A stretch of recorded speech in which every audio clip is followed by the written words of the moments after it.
할렐루야 샬롬. 우리 인사합니다. 할렐루야 샬롬 샬롬 샬롬 샬롬 샬롬.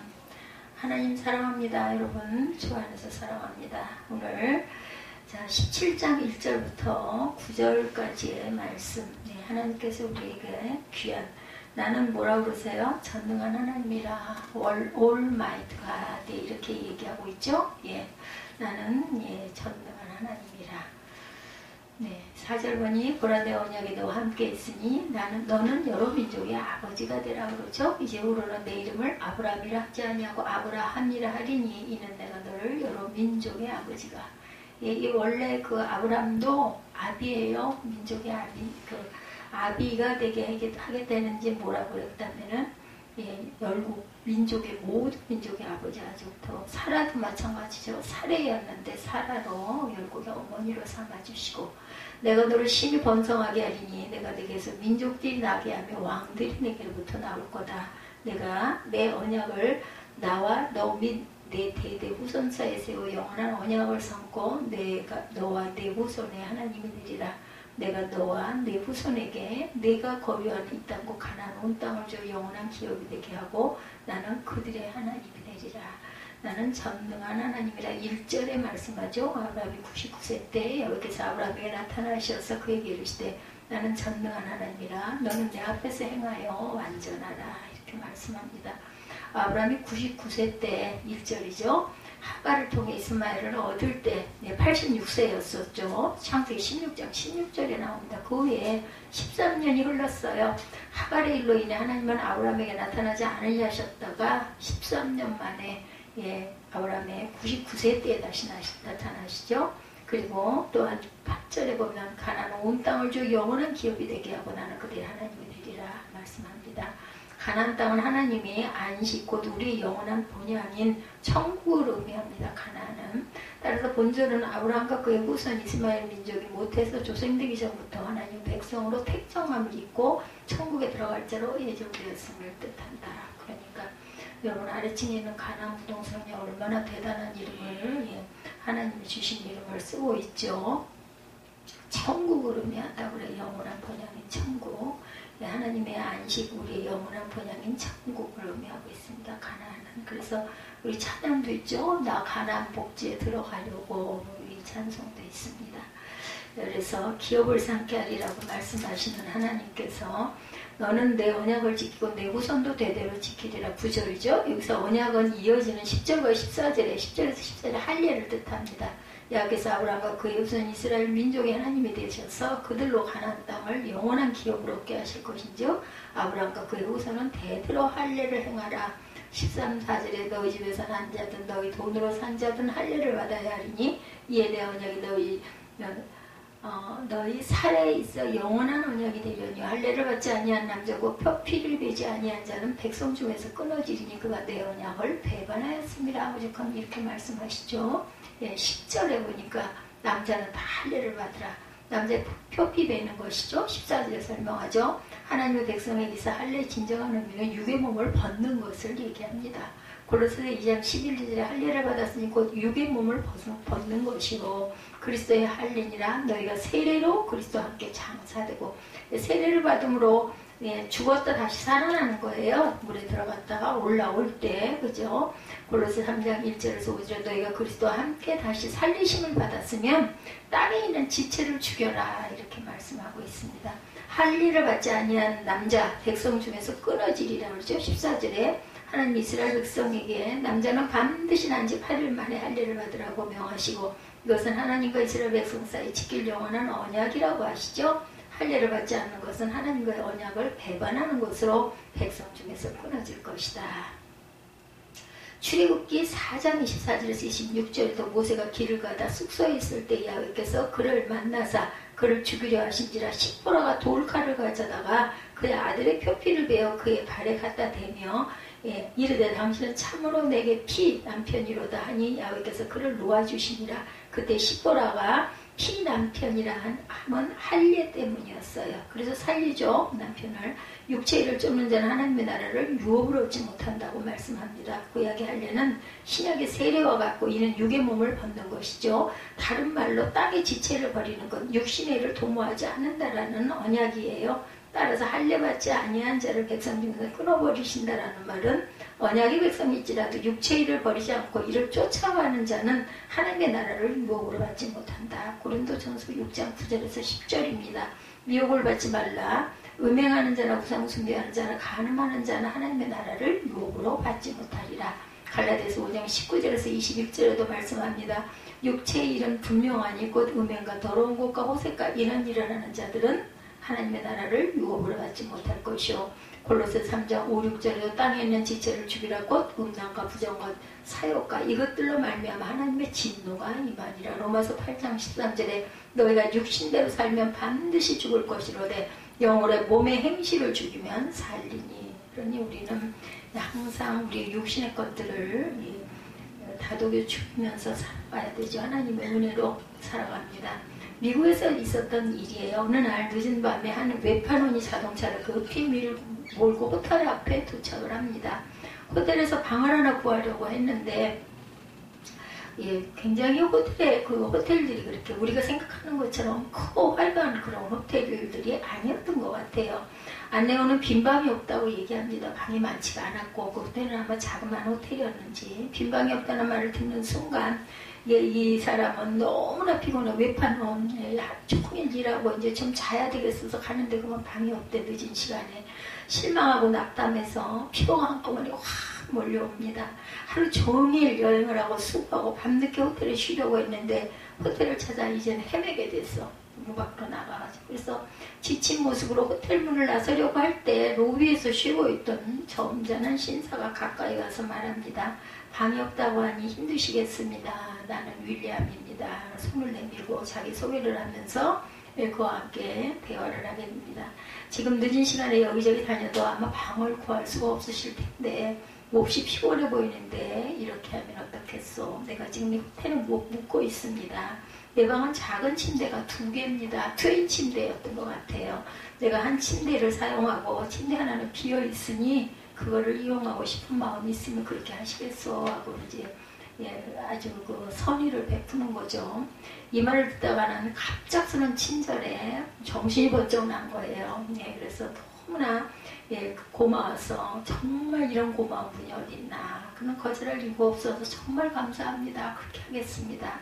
그분의 안내로 호텔방에 들어갑니다. 짐을 내려놓고 하룻밤을 쉬었어요. 새벽에 돼서 눈을 떠서 보니까 이 점잖은 신사는 벌써 세수를 하고 옷을 단정히 차려입고 앉아서 성경을 읽고 있더랍니다. 그리고 손님에게 청합니다. 나는 예수 믿는 사람입니다.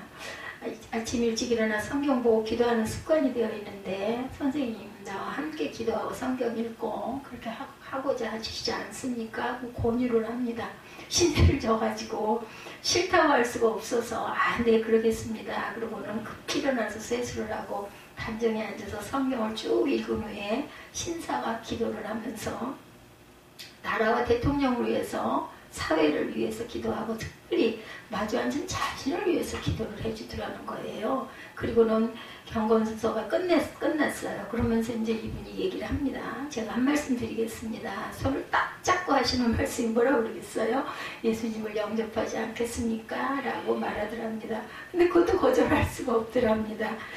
그러죠. 대답하고 함께 기도했다고 그래요. 무슨 기도했겠어요? 이제 나 예수님 믿겠습니다. 고백하는 그 기도를 했겠죠. 그것도 또 어쩔 수가 없어서 기도를 받았다고 그러죠. 당신은 이제부터 내 친구입니다. 내 형제입니다. 그리고 굳게 악수를 하고 감사합니다 하고 그러는 순간 그는 세상이 새로워지는 기분을 느꼈다고 합니다. 이분이 은혜를 받은 거예요. 세상에 이런 고마운 분이 있나, 세상에 이런 사람도 있나 하고 너무나 감사했대. 근데 전혀 다른 세상을 보는 것 같은 감격이 이분에게 있었다고 합니다.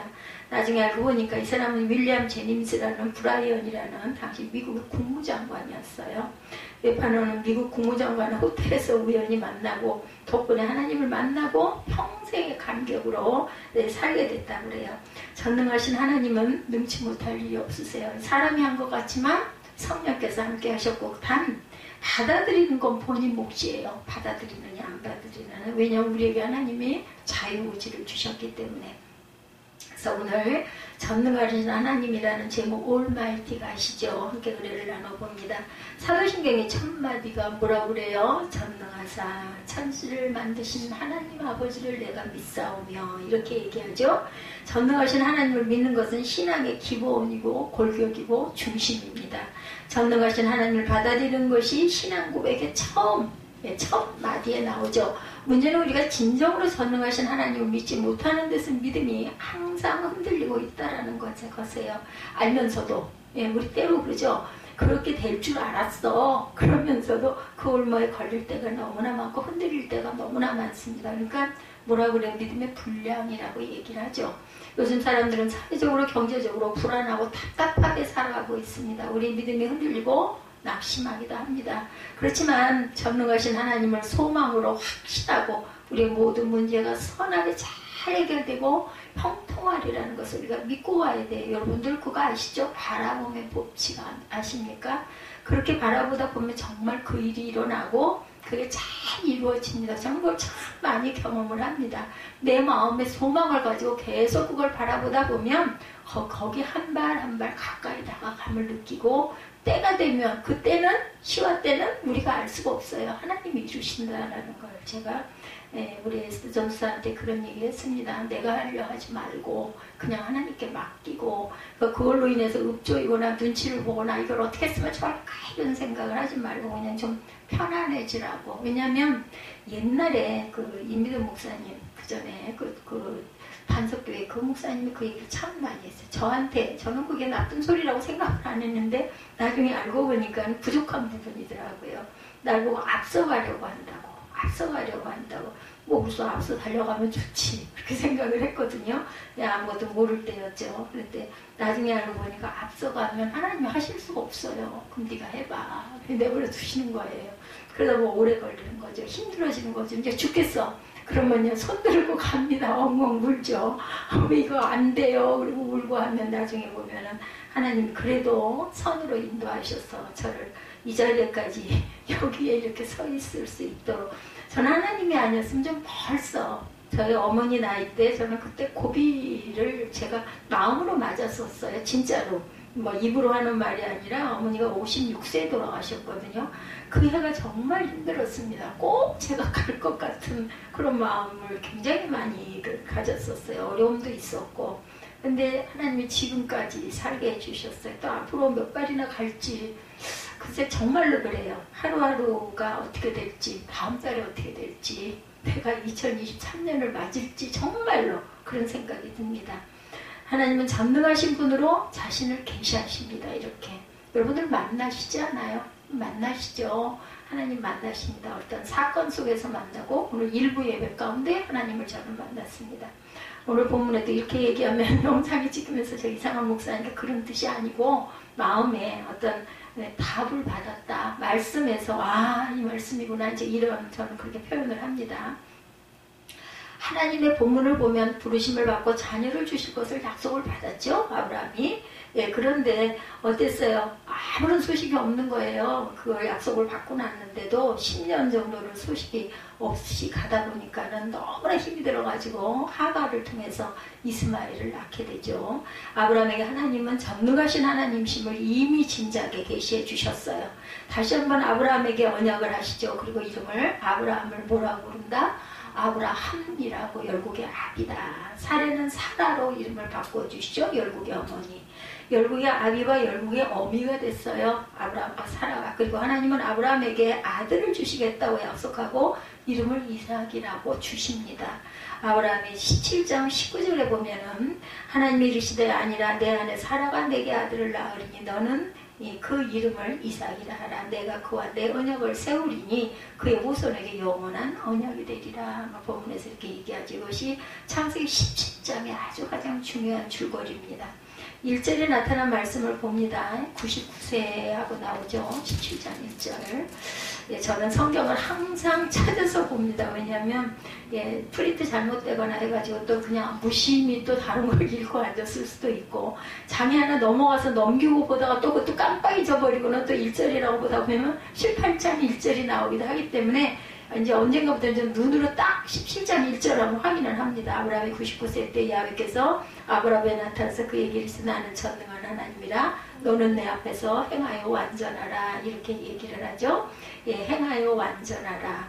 그리고 예, 그 후손에게 영원한 언약이 되리라 라고 17장 19절에서 또한 말씀하고 있습니다. 18, 19절에 보면 아브라함이 이 하나님께 아뢰되 이스마엘이나 하나님 앞에 살기를 원하나이다. 19절에 하나님이 이르시되 아니라 내 안에 사라가 내게 아들을 낳으리니 너는 그 이름을 이삭이라 하라. 내가 그와 내 언약을 세우리니 그의 후손에게 영원한 언약이 되리라. 이스마엘에 대하여는 20절에 내가 네 말을 들었나니 내가 그에게 복을 주어 그를 매우 크고 생육하고 번성하게 할지라. 그가 12두령을 낳으리니 내가 그를 큰 나라가 되게 하려니와 내 언약은 내가 내년 이 시기에 사라가 내게 낳을 이삭과 세우리라. 내 언약은 네 아들 이삭과 세우되 이스마엘에게도 12 아들을 두령을 낳게 해주겠다고 그래가지고 그만 암몬 자손이 되고 말죠. 1절에 보니 아브라함이 99세 때에 여기서 아브라함에게 나타나서 그에게 이르시되 나는 전능한 하나님이라 올마이티가. 아브라함은 이제 지실대로 지쳤어요. 내년은 100세를 바라보고 아내 사례는 90세가 돼요. 25년 전에 하나님께서 본토 75세 때죠. 본토 친척 아비집을 떠나 내가 네게 지시할 땅으로 가라 하셨을 때 순종의 걸음을 떠났어요. 근데 그때 뭐라고 말씀에 나와 있냐면 갈 바를 알지 못하고 떠났다고 그래요. 그때는 지도가 있는 것도 아니고 어디를 알아서 아는 곳을 가는 것도 아니니 얼마나 이 떠나면서도 막연하고 정처 없이 가는 길을. 중요한 건 뭐예요? 떠나려고 개나리 붙임을 싣고 나왔다라는 게 중요합니다. 발길을 뗐다는 거. 그거 보통 사람들 같으면 그렇게 하겠어요. 내가 여기가 있는 근거지고 종들도 많고 꽤 살았어요, 아브라함이. 그런데 그 떠날 때는 정말 다 놓고 가야 되는 게 커다 할 텐데도 어딜지도 모르면서 하나님이 가라고 하시니까 갔다는 거. 그게 바로 믿음이고 이것을 또 하나님이 보신 거죠. 우리 저 같으면 뭐 떠날 때 어이구 내가 무엇을 먹을까, 어디 가서 잠을 잘까, 이거 추워서 어떻게, 더워서 어떻게, 뜨거워서 어떻게 이랬을 것 같은데 아브라함은 그러지 않았죠. 예, 그러나 1년 2년 세월은 흐르고 몸은 늙고 노쇠했고 인간적으로 생각하면 황혼이기 때문에 언제 죽을지 알 수가 없어. 근데 아들은 주신다 그러더니 안 주셔. 그죠? 아내 사라 입장에서도 애초부터 불가능한 것을 믿고 온 거예요. 말도 안 돼. 남편을 따랐던 지난 25년이 원망스럽습니다. 자녀를 기다리다가 13년 전 아브라함은 아내의 공고로 여종 하갈을 통해서 아들 이스마엘을 얻었어요. 13년이나 빨리, 그죠? 99세 때 하나님이 다시 나타났는데 그만 13년 전에. 그러면 몇 살이에요? 86세 때인가요? 그죠? 아니 76세 때 아들을 낳은 건가요? 계산이 빨리 안 돼. 13년 전이니까 99대 9세에 나타났으니까 13년 맞아. 86세 맞아요. 그죠? 그나마 노년에 얻은 아들이 잘 자라주는 것만 또 너무나 감사해요. 아들 하나 있으니 얼마나 대견했겠어요. 근데 하나님은 아브라함의 대를 이을 사람은 이스마엘이 아니다라고 오늘 본문에 말씀하죠. 사라의 몸에서 난 자녀라는 것을 여러 번 강조합니다. 그러니까요, 하나님은 말씀하신 것을 시건하시지 않는 하나님이에요. 어떤 방법을 통해서라도 하나님 뜻은 꼭 이루십니다. 그래서 25년을 기다렸지만 지금껏 하나님은 아무런 대책이 없어요. 99살이 되도록. 본문에서 아브라함의 나이가 99세임을 특별히 강조한 것은 아브라함과 사라가 이제 모든 것이 한계, 마지막에 뭐 그때 되게 나이가 꽤 백몇십 년씩 살기는 했지만 알 수가 없는 나이, 그리고 절대로 출산할 수 없는 나이라는 거죠. 성경에 하갈의 출산 이후 13년 동안의 삶에 대해서 아무런 언급이 없습니다. 인간의 수단과 방법으로 가정 문제를 해결하려다가 가정 불화가 생긴 후에 13년 동안은 아브라함 가정은 영적 암흑기를 겪게 됩니다. 왜냐하면 지지들 마음대로 그죠? 아들을 낳았기 때문이에요. 그러니까 하나님이 나타나시질 않은 거죠. 그리고는 다시 99세 때 나타나시는 거죠.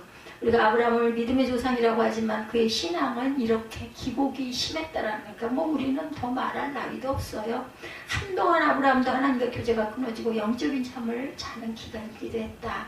현대를 사는 우리도 한때 믿음이 좋아서 막 은혜 받고 막 기뻐가지고 막 아이고 정말 하나님이 계시네, 얼마나 감사한지 몰라 막 이러다가 어떨 때는 또 그냥 아이고 계셔 안 계셔, 무슨 기도를 해도 제대로 응답이 안 되고 자꾸 뭐가 안 돼, 이럴 때는 또 우리 믿음이 흔들리죠. 그 원인, 모든 하나님의 약속을 더디 믿고 자기 자신의 꾀와 수단과 방법으로 문제를 해결하다가 가정적인 어려움을 당하고 하나님과 멀어진 경우가 대부분이라는 거. 그래서 제가 앞서가지 말라, 그리고 사람의 눈치를 보지 말라.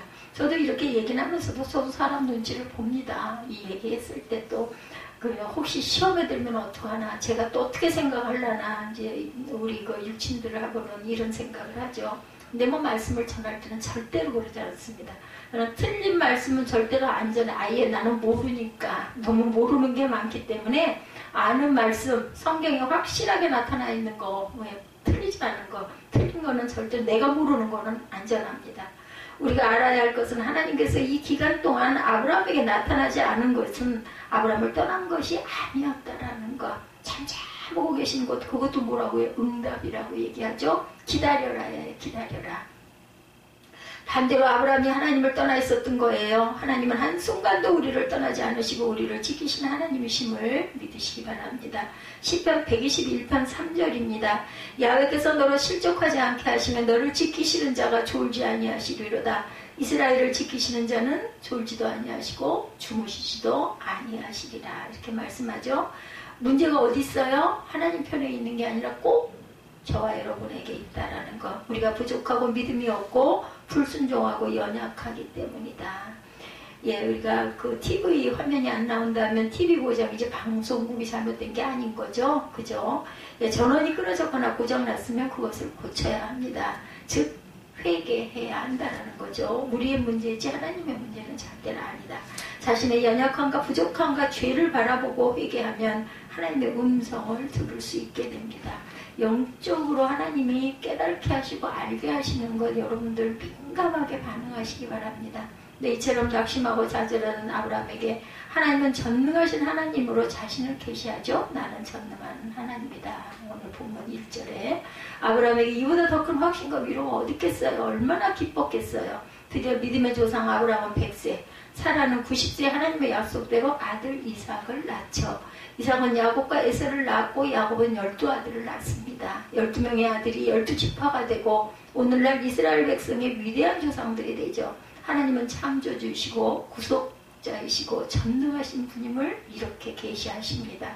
전능하신 하나님은 모든 것을 하실 수 있는 분, 능치 못함이 없는 분을 의미합니다. 우리의 모든 문제는 전능하신 하나님을 믿지 않거나 믿지 못하는 데서 생기는 거다. 믿음의 분량이 정말 안타깝죠. 우리들이 너무나 연약해서. 하나님께서 아브라함 부부에게 25년을 기다리게 한 것은 믿음이 무엇인가를 가르치시는 훈련 기간이었다. 우리가 오늘 1부 때도 얘기를 했지만 우리가 멸류관은 굉장히 좋아합니다. 근데 어떤 게 싫어요? 십자가는 싫어요. 십자가는 뭐예요? 고난이죠. 멸류관은 하나님이 주시는 축복입니다. 근데 축복을 받기를 원하는데 고난의 통로는 통과하고 싶지 않아요. 근데 고난이 없으면 노 크로스 노 크라운 얘기하죠. 십자가가 없으면 멸류관도 없다라는 거예요. 그러면 선택은 내가 해야 할 몫입니다. 즉 믿음은 바라는 것들이 실상이요 보지 못하는 것의 증거라고 얘기 안 보여요. 그죠? 믿음이 뭐 보입니까? 다만 우리 마음에 확신이 오는 거죠. 아, 이게 이렇게 되려고. 예? 우연히 일어나는 일 하나도 없다. 오늘 일부 예배 시작이 그랬어요. 때로 우연히 일어나는 일 아무것도 없다. 하나님은 전능하신 하나님이시고 어떤 문제나 어려움이 있을 때 인간의 생각이나 방법으로 해결하지 말고 하나님께 맡기고 인내하고 기도와 믿음으로 해결하는 지혜로운 저와 여러분들이 되시기를 주님의 이름으로 축복합니다. 1부의 말씀도 2부의 말씀도 하나님께 맡기고 인내하고 기도와 믿음으로 그 믿음을 바라보는 지혜로운 하늘의 지혜를 받는 저와 여러분이 되시기 바랍니다. 두 번째, 하나님은 아브라함의 한계선상에서 찾아오셨어요. 마지막 때 하나님은 아브라함과 자식 없는 사라를 부르시고 약속하실 때 불가능한 믿음으로 가능하게 하시기 위해서 기다리시다가 오래 참으시다. 중요한 건 하나님의 때와 저와 여러분의 때가 다르다는 게 문제예요. 그래서 끝까지 참을 줄 알아야 되고 끝까지 견딜 줄 알아야 되고 아주 인내가 필요해요. 성경 아닌 옛 그 말에도 그런 말이 있죠. 이게 그 외국 그 표어든가요? 인내는 쓰나 열매는 달다 이런 이야기가 있습니다. 인내해야 그 다음에 열매가 달게 익힌다는 이것을 우리가 먹을 수 있다는 것. 아브라함이 99세일 때 하나님은 아브라함의 영육의 한계선에서 찾아오셨어요. 그냥 마지막 때가 됐을 때 그때까지 잘 살아 있었으니 얼마나 감사해요. 그죠? 한계선상에서 하나님은 우리에게 오셔서 하나님이 누구시고 믿음이 무엇인가를 보여주십니다. 성경 전체가 그렇죠. 구원의 주, 창조의 주, 전능하신 하나님께서 어떻게 택할 사람들을 구원하신가를 기록해 놓은 것이 성경이에요. 예, 누구도 계속해서 나오죠. 신구약 성경 66권의 일관된 기록 내용입니다. 인간은 모두 넘어지고 실패하고 하나님을 배신하지만 하나님은 인간에게 찾아오시고 은혜 주시기를 기뻐하시고 사랑을 베풀어 주시는 긍휼의 하나님. 그것은 전부 하나님 자신의 영광을 위해서 지어놓은 지은 자, 작품을 만드신 분이 그분이 자신의 작품들을 다 사랑하는 거 맞잖아요. 그죠? 그렇기 때문에 찾아오신다는 것. 하나님은 이스라엘 전체 역사 모든 사건을 통해 전능하신 하나님이심을 보여줍니다. 출애굽 사건에서 홍해를 육지처럼 가르시고 낮에는 구름 기둥과 불 기둥으로 인도하시고 만나와 메추라기로 40년 동안 먹이시고 옷이 헤어지지 않게 했다고 말씀하세요. 예, 하나님은 전능하신 하나님이심을 이렇게 나타내죠. 구약성경에서 다니엘을 사자굴 해서 지켜주신 사건, 다니엘의 친구인 사드락 메삭 아벳느고를 살려주신 것도 모두 다 하나님의 권능입니다. 신약에서 왜 예수님은 물 위로 걸으시고 풍랑을 잠잠케 하셨을까요? 여러분들, 예수님이 전능하신 하나님이심을 선포하셨어요. 왜 하나님은 안전뱅이를 일으키시고 거지 바디메어 눈을 뜨게 하셨습니까? 예수님은 왜 죽은 나사로를 살리시고 자신이 죽으셨다가 사흘 만에 내가 부활할 것이다 라고 말씀하셨을까요? 예수님은 하나님이시고 전능하신 하나님이심을 선포하는 내용입니다. 이 내용들이. 왜냐하면 능치 못할 것이 없으시죠. 빌립보서 4장 13절에 내게 능력 주시는 자 안에서 내가 모든 것을 할 수 있느니라. 그런데 어떤 사람은 할 수 있고 어떤 사람은 할 수 없는 것은 능력 주시는 자를 믿지 않기 때문에 안 되는 거예요. 오래 참지를 못하기 때문에 중간에 그 도중 하차를 합니다. 전능하신 주님, 전능하신 하나님을 믿으면 우리도 모든 일을 믿음으로 행할 수 있다는 것. 오늘날 경제 불황으로 잔뜩 움츠러들고 모든 것에 자신감들을 잃어버리고 자포자기하는 사람들이 너무나 많습니다. 그런 이때 우리가 정말 필요한 것은 전능하신 하나님을 믿는 믿음입니다. 여러분들 믿음을 갖는 게 낫겠어요? 안 갖는 게 낫겠어요? 예, 아마도 믿는 분들은 다, 예수 믿는 분들은 지금 여기 예배 드리시는 모든 분들은 이 시간에 예배 드리는 사람들이 엄청 많죠. 세계적으로. 물론 이제 뭐 방과나서 시간대가 바뀌어서 이제 다를 수는 있겠지만 뭐 대한민국만 따진다 하더라도 모든 교회들이 거의 다 11시 경부터 찬양을 시작을 하고 말씀이 들어가기 때문에 우리 교회는 조금 늦기는 하지만 11시, 12시 반, 1시까지 계속해서 예배, 아침 9시부터 계속해서 예배, 일부 예배부터 쭉 시작해서 몇 부까지 드리는 교회들도 많죠. 그렇기 때문에 주일이 하나님이 정말 하나님 귀에 찬양과 기도가 계속 끊이지 않고 드릴 것 같습니다. 믿음이 없이는 하나님을 기쁘시게 할 수 없다고 말하죠. 세상을 또한 이길 힘도 없습니다. 믿음이 없이는. 예수님 안에 있는 믿음을 가져야 모든 것을 얻게 된다는 건 불신앙의 그 모든 것들을 부정적인 시각들을 모두 다 우리는 비워버릴 수 있게 된다. 그러면 문제가 어떻게 돼요? 불신앙은 이 모든 일상들을 부정적인 시각으로 자꾸 바라보게 해요. 왜냐면 안 될 것 같거든요. 보면. 저도 늘상 매일 엎치락 뒤치락 합니다. 몸이 이래가지고 오늘 제가 새벽 내 기가 막혀 도저히 잠이 안 와가지고 4시에 일어나가지고 주방에 가서 한 2시간을 난리를 치고 나니까는 온몸이 땀바다가 돼서 씻었어요. 몸에서 불이 나. 이따가 보시면 알아요. 그래서 이렇게 우리가 정말 그 부정적인 시각들 때문에 문제는 더욱 꼬이고 점점 복잡해지고, 하나님은 전능하신 하나님이시고 전능하신 하나님을 믿는 것은 문제 해결의 열쇠라는 걸 절대로 잊지 마시고, 내가 하려고 애를 쓰지 마세요. 그냥 놔두고 이렇게 흐르는 대로 따라가다 보면 나중에 보면 아이고 그래서 그때 이랬었네 이렇게 아마 여러분들 대답하게 될 겁니다. 신앙의 사람은 문제를 문제 삼지 않고 하나님께서 권능으로 모든 일을 해결하심을 믿는 믿음으로 우리가 살아간다라는 거 이사야가 말하죠. 예, 40장 이사야 40장 29절에서 31절입니다. 피곤한 자에게는 능력을 주시며 무능한 자에게는 힘을 더하시나니 소년이라도 피곤하며 장정이라도 넘어지며 자빠지되 오직 야훼를 앙망하는 자는 새 힘을 얻으리니. 여기쯤 보니까 이제 이해가 되시죠? 우리 찬송 많이 하죠. 독수리 같이 그죠? 높이 독수리가 날개 치며 올라간 같을 것이요 다른 박질하여도 곤비치 아니하겠고 걸어가도 피곤치 아니하리라. 우리 그전에 이렇게 율동하면서 이 찬송 굉장히 많이 했어요. 이게 바로 이사야 40장 29절에서 31절 내용입니다. 그래서 우리가 기도를 많이 못하면 찬양이라도 열심히 따라하다 보면 찬양의 가사가 모두 다 성경 말씀을 약간씩 이렇게 그죠? 문율을 맞추다 보니까 글자수나 이런 걸 조금 조정을 하지만 이게 분명한 것은 말씀들이라는 것을 잊지 마시기 바랍니다. 완전히 낙심한 아브라함에게 찾아오셔서 전능한 하나님심을 보여주신 하나님이 우리에게도 말씀으로 이렇게 예배 때마다 찾아오세요. 전능하신 하나님을 우리의 삶과 심령 안에 모시려면 세 가지 할 일이 있다는 거 잊지 마시기 바랍니다. 첫째, 하나님 약속을 믿고 흔들리지 않는 믿음을 가져야 한다. 두 번째, 하나님 앞에서 거룩하고 순결한 삶을 살아야 합니다.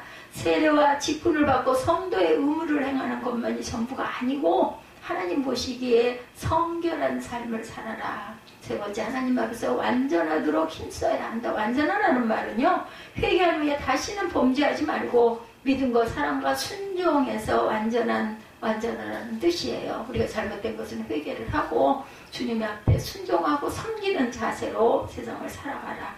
하나님은 아브라함의 한계선에서 절망의 끝에 찾아오셨어요. 인간의 끝은 여러분들 하나님의 시작이라는 거 잊지 마시기 바랍니다. 아이고 나는 갈 곳이 없고 꽉 막혀서 이제 죽을래나 봐. 그럴 때 누구를 만나요? 하나님을 만나게 되죠. 그럼 저처럼 이렇게 벌떡 일어서서 걸어 다닐 수가 있습니다. 오늘날처럼 힘들고 어려운 시대에 아브라함에게 찾아오신 하나님은 우리에게도 찾아오셔서 능력과 함께 용기와 확신을 주시고 문제를 해결해 주십니다. 전능하신 하나님, 예수님, 성령님을 믿으면 세상을 이기며 형통하고 모든 일을 행할 수 있다는 것. 내가 하는 게 아니라 내 안에 계신 성령께서 나를 도우시죠. 우리에게 허락하신 나만의 인생길에서 올마이티 갓을 늘 믿고 의지함으로 언제나 승리하는 복된 믿음의 성도들이 되시기를 주님의 이름으로 축복합니다.